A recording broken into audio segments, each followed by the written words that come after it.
Então nós aqui temos a prece inicial, depois nós temos aqui o Evangelho, depois nós temos aqui a prece final, de vez em quando temos o passe, não é? Sempre acompanhado o passe edificante, com a água fluidificada.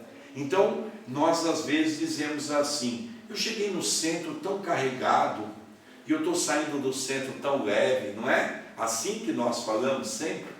E aí nós saímos por aquela porta, depois tem ali um lanchinho, porque espírita come bastante, não é? E aí depois tem aquele lanchinho salutar para todos nós. E aí a gente sai conversando sobre uma coisa ou outra, a porta está aberta, nós vamos saindo, assim desatento, e de repente um carro passa em alta velocidade, e ali ele pega uma poça de água, e aquela poça de água vem para cima de nós. E de repente, qual é a nossa conduta? Eu tenho a certeza que a nossa irmã já me explicou que aqui todos vocês vão dizer assim: meu irmão, vai com calma, que Jesus te ilumine, cuidado meu filho. Mas lá no Brasil, nós já vamos perguntando se ele tem mãe. E logicamente já vamos fazendo uma referência doirada sobre a sua mãe. Não é? E depois que nós falamos bastante da sua mãe, nós vamos xingar algumas coisas a esse indivíduo. E aí depois eu falo: mas espera um pouco, eu acabei de ouvir falar do Evangelho da paz. Então nós percebemos que nós não temos paz. Nós precisamos criar. Sócrates tinha razão: conhece-te a ti mesmo. Não, nós não nos conhecemos. Se sairmos por aquela porta, um jovenzinho, às vezes, na criminalidade, nos abordar com uma arma na mão, qual é a nossa reação? Não sabemos, porque não nos conhecemos. Não sabemos quem somos. Não sabemos as nossas reações, as nossas atitudes. Portanto, é importante começar a favor da paz em ti e em torno de ti. Eu me lembro que Chico Xavier, quando tinha 17 anos de idade, ele sempre contava essa história. O Chico então começou a mediunidade, 17 anos de idade. E ele estava assim muito nervoso naquela época, porque era uma pressão muito forte, uma perseguição da própria igreja. E ali então, ele, muito nervoso, a mãe já havia desencarnado, Maria João de Deus. Se aproximou dele em espírito e disse: Chico, você precisa pegar a água da paz, é o remédio. Quando ele foi perguntar para a mãe aonde estava o remédio, a mãe então chegou alguém e a mãe, ele não viu mais a mãe. E ele no dia seguinte foi na farmácia: olha, o senhor tem aí a água da paz? Não, Chico, nunca ouvi falar. Mandou um amigo em Belo Horizonte, e o amigo foi em 3 farmácias, e naquela época era farmácia de manipulação. Não era que nós temos hoje os remédios da alopatia. E ali disse: não, Chico, não tem. E o Chico ficou triste, e aí a mãe aproximou dele e disse assim: o que foi, Chico, você está triste? Ah, mãe, eu não achei o remédio.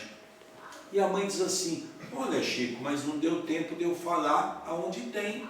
O remédio tem na nossa casa. Toda vez que alguém te magoar, todas as vezes que alguém te ferir, toda vez que alguém te chatear, você pega um copo de água, coloque a água sobre a boca, deixe a língua mergulhar na água, até passar a vontade de responder. Quando passar, você engula aquela água, é a água da paz.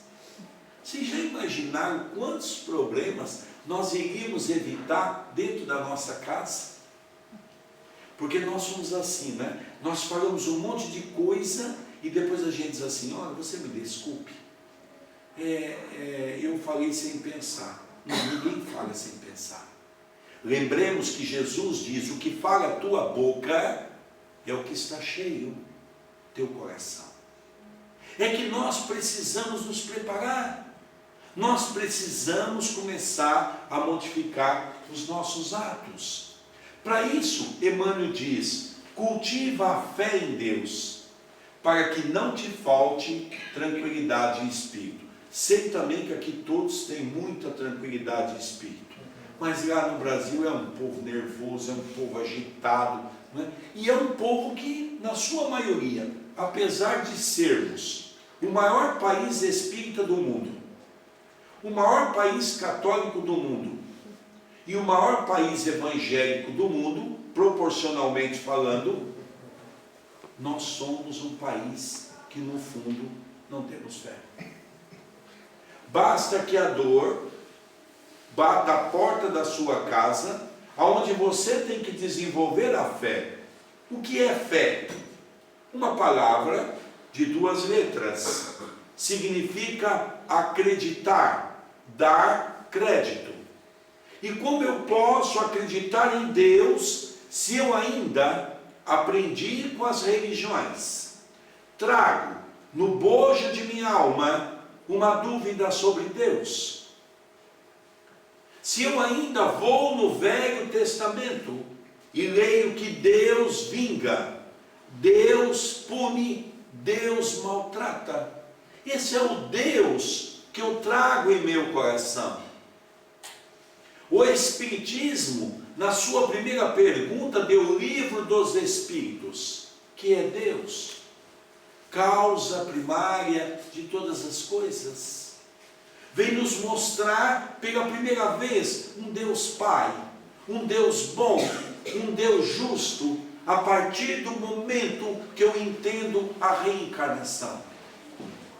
Reencarnação, um costume que o povo judeu na época já tinha, a ponto daquele sacerdote, a ponto daquele senador indagar Jesus, Nicodemos: Senhor, tu hoje falastes para o nosso povo da reencarnação, da volta do Espírito, como pode eu, velho do jeito que sou, novamente voltar ao ventre de minha mãe?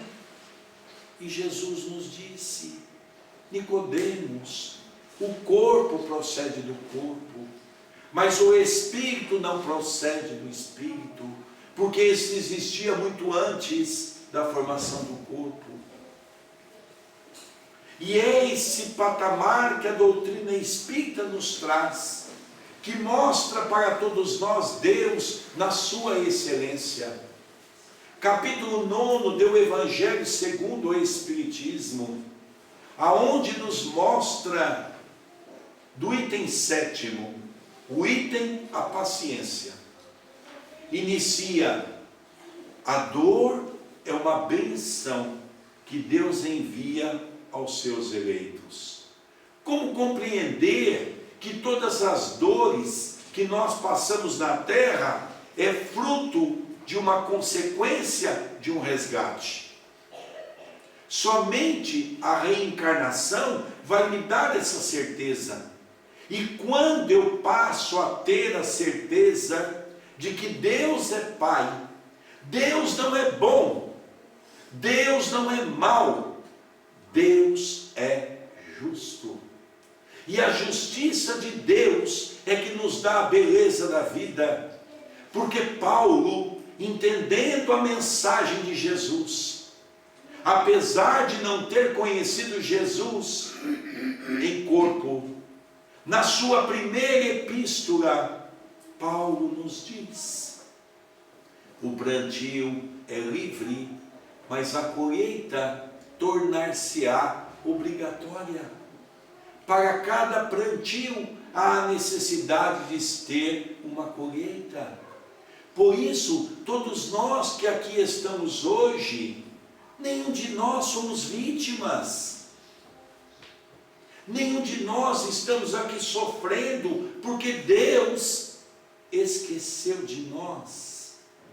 Nós estamos aqui sofrendo porque estamos colhendo frutos daquele passado criminoso. E necessário se faça que possamos colher com sabedoria, mas ao mesmo tempo fazer um novo plantio, para que possamos colher no amanhã. Hoje colheremos o passado, amanhã vamos colher o nosso presente. Deus começa a aparecer-se diante de nós como uma criatura belíssima. Começamos a entender Deus, começamos a entender o amor. Age sempre, diz Emmanuel, buscando servir. Nós ainda temos essa dificuldade, porque nós queremos ser servido. Relembremos Jesus, que nos lembra uma obra fantástica do espírito de Neio Lúcio, através das mãos iluminadas de Francisco Cândido Xavier, com o tema Jesus no Lar. São 50 lições, dos quais nos é lembrado como Jesus fazia as reuniões do Evangelho à casa de Pedro, em Cafarnaum. Certa feita, Jesus havia feito muitas curas, estava cansado, exaurido, havia doado muita energia de ectoplasmia. As curas eram videntes, quando de repente Pedro olha para Jesus e diz: Senhor, retira-se para o descanso, tu estás exaurido.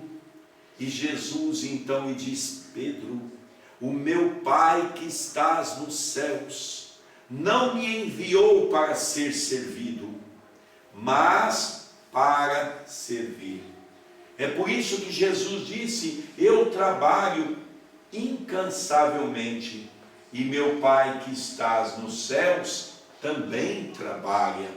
Jesus mostra a importância do trabalho, a importância do esforço, a importância de nossa dedicação.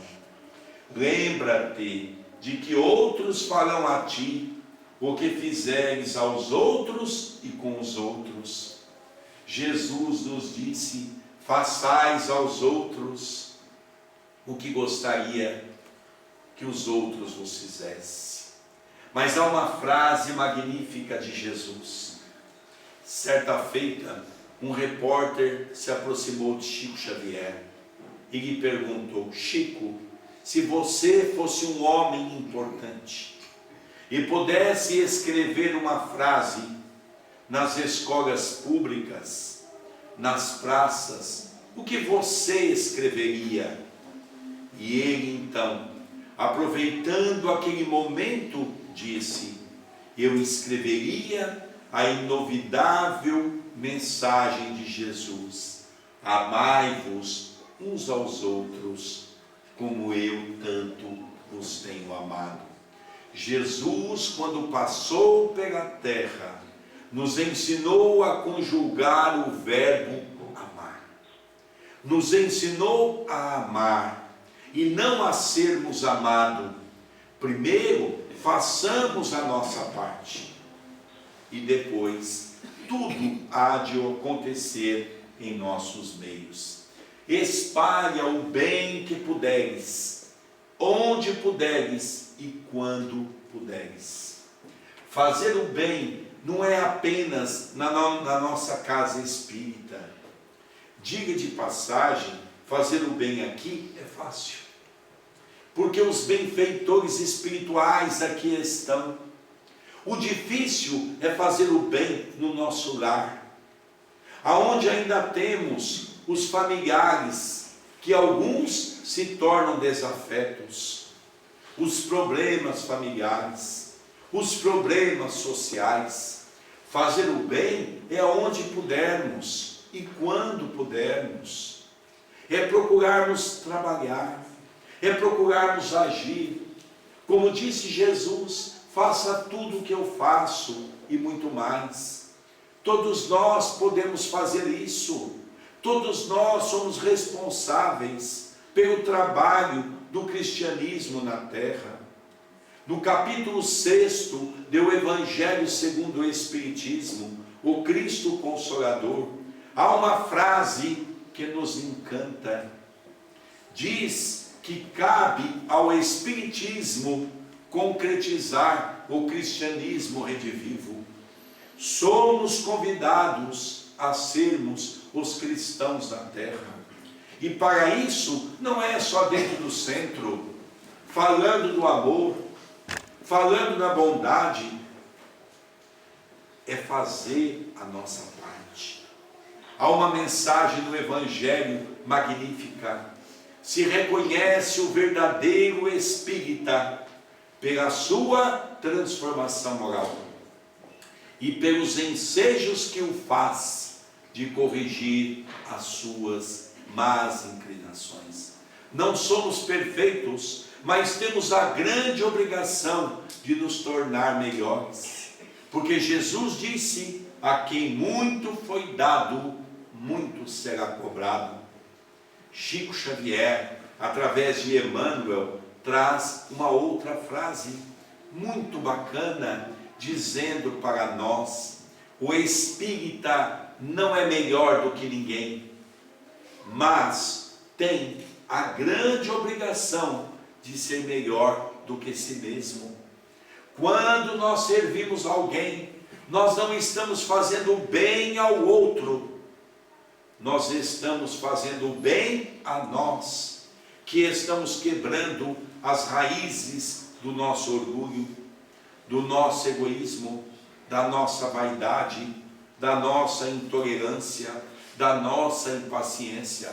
É o homem velho que ainda está sendo quebrado e está sendo retirado de todos nós. Não cobres tributo de gratidão. Certa feita, uma senhora passa pelo atendimento fraterno em nossa casa.